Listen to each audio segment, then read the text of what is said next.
Yeah, listener, I'm glad you made that comment because it gives me a chance to opine about a number of things. First of all, fighting, like I've always said, is a metaphor for life. And there's a lot of things that go around that become conventional logic.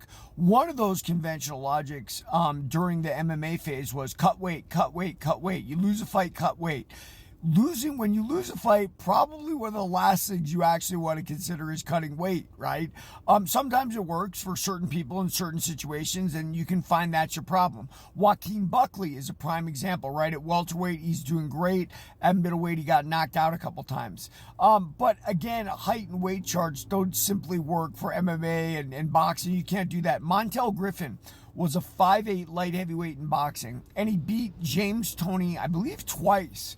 And James Toney was one of the best boxers of our generation. Anybody who really knows the sport will absolutely tell you that. MMA guys know him from the fight he had with Randy Couture, which shows the balls the guy had to get in there in a sport he knew he was going to get knocked out in. And of course, I'm sure he earned some money for it.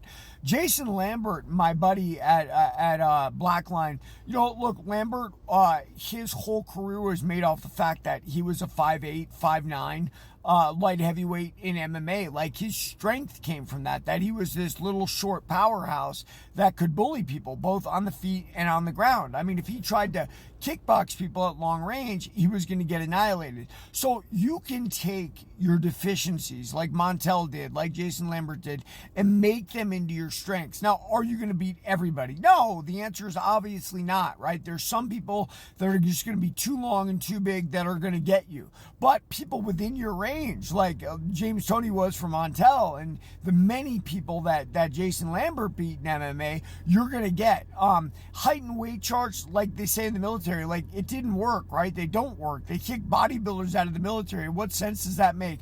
But people get crazy in unison. In MMA, everybody say cut a weight class, cut a weight class. Why? It's because of wrestling, guys. That's the old wrestling adage. I remember I was a wrestler in high school and even before that. And that's what it is. Oh, you lost a match? Well, you got to cut weight.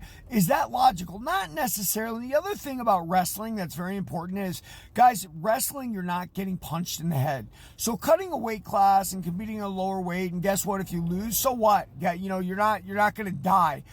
In fighting sports and combat sports like MMA and boxing, you're getting rocked in the head. So you cut enough weight, you start getting rocked in the head. That can be very debilitating. I've always told you guys, when I'm a fat guy, when I weigh 220 and above, I can take heavyweight blows, no problem. But when I cut to 185, I'm so debilitated, I can't fight. Now, that happened to Jason Lambert. They all convinced him the conventional logic cut to 85. How do you think he did? He did terrible. Joey Beltran, my buddy, did that too. Did terrible. And that's the way it is. Everybody, read my book, Warrior of the Light, and don't cut just because you lost.